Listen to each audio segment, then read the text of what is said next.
আবার একটা নতুন সকাল, একটা নতুন দিন। আশা করছি সবাই ভালো আছেন, আমিও ভালো আছি। চলুন আজকের ব্লগটা এখান থেকেই শুরু করি। প্রতিদিন সকালটা আমার শুরু হয় ছেলেকে কেন্দ্র করে। ছেলের স্কুল, ছেলের টিফিন তৈরি করা। ছেলের স্কুল সকাল 8টায় শুরু হয়, আস্তে আস্তে বেলা 3টে বেজে যায়। তাই জন্য ওকে দুটো টিফিন দিতে হয়। তা একটা বড় টিফিন, একটা ছোট টিফিন। তা বড় টিফিনে একটু চাউমিন দেবো, সেই মতো চাউমিন রেডি করছি। তা বড় টিফিনটা এখানে রেডি করার পর ছোট টিফিনও রেডি করে ফেলেছি, পেয়ারা দেবো। তা ছেলে এখানে স্কুলের জন্য রেডি হয়ে যাচ্ছে, আর মেয়েও ঘুম থেকে উঠে দাদাকে টাটা দেবে বলে রেডি। তা প্রতিদিনের মতো বাবার সাথে মেয়েও দাদাকে টাটা করবে বলে চলে যায়।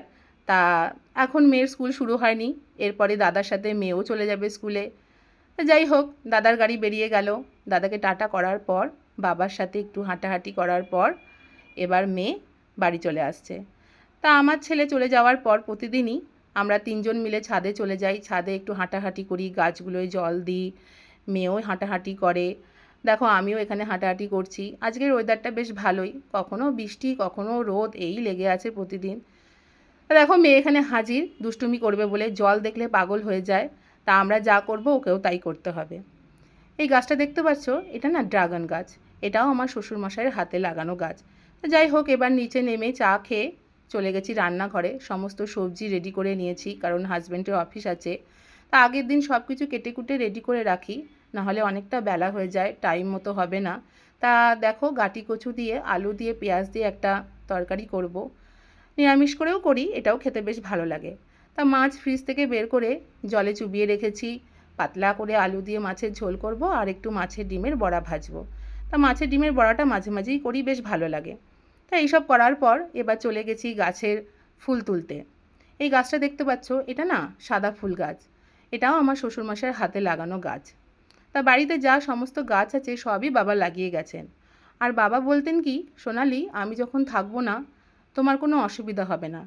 এই গাছ লাগিয়ে দিয়ে গেলাম, এই গাছের যা ফুল হবে এই দিয়েই তুমি প্রতিদিনের পুজোটা সেরে ফেলতে পারবে। আর সত্যি তাই হয়, যা ফুল হয় আমার মোটামুটি পুজো হয়ে যায়। বাবা মারা বোধহয় এরকমই হয়, তাই না? সন্তানদের জন্য কত চিন্তাভাবনা করে রাখেন। তো যাই হোক, রান্নাটা বসিয়ে দিয়েছি, অফিস আছে হাজব্যান্ডের।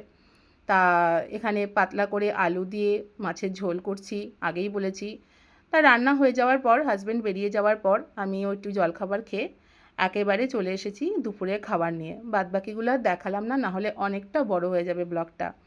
আজকে একা একাই খেতে হবে, কারণ ছেলে এইসব খাবে না। ছেলে স্কুল থেকে আসার পর ছেলেকে আমি একটু ডালিয়া করে দিয়েছি, সেটাই খাচ্ছে। দুপুরে রেস্ট করে উঠে সন্ধেবেলা সন্ধে টন্ধে দিয়ে এবার একা একা চা খাচ্ছি, কেন বরমশাই এখনও পর্যন্ত আসেনি অফিস থেকে, একটু দেরি হবে আসতে, ফোন করে বললো। কী করবো, একা একাই চা খাচ্ছি, এই যে চা।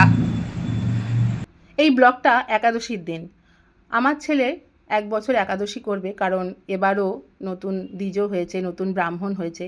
তাই সেই মতো ডিনারে একটু লুচি ভেজে নিচ্ছি, সবাই মিলে লুচি খাবো। তা দেখো এদিকে আমার লুচিও তৈরি করা হয়ে গেছে, আর লুচির সাথে একটু মিষ্টি কুমড়োর ছেচকিও করেছি। বেশ ভালোই লাগে লুচির সাথে এই তরকারিটা। আমরা সবাই মিলে খেতেও বসে গেছি। আর এ দেখো আমিও নিয়ে নিয়েছি। তা লুচিগুলো একটু লাল লাল হয়েছে, ময়দাটা একটু কম ছিল, আটার সাথে একটু মিক্সড করে করেছি। বেশ ভালোই লাগে, মিষ্টি কুমড়োর সাথে কাঁচা লঙ্কা দিয়ে এই তরকারিটা মিষ্টি মিষ্টিভাবে ঝালঝালভাবে ভালোই লাগে।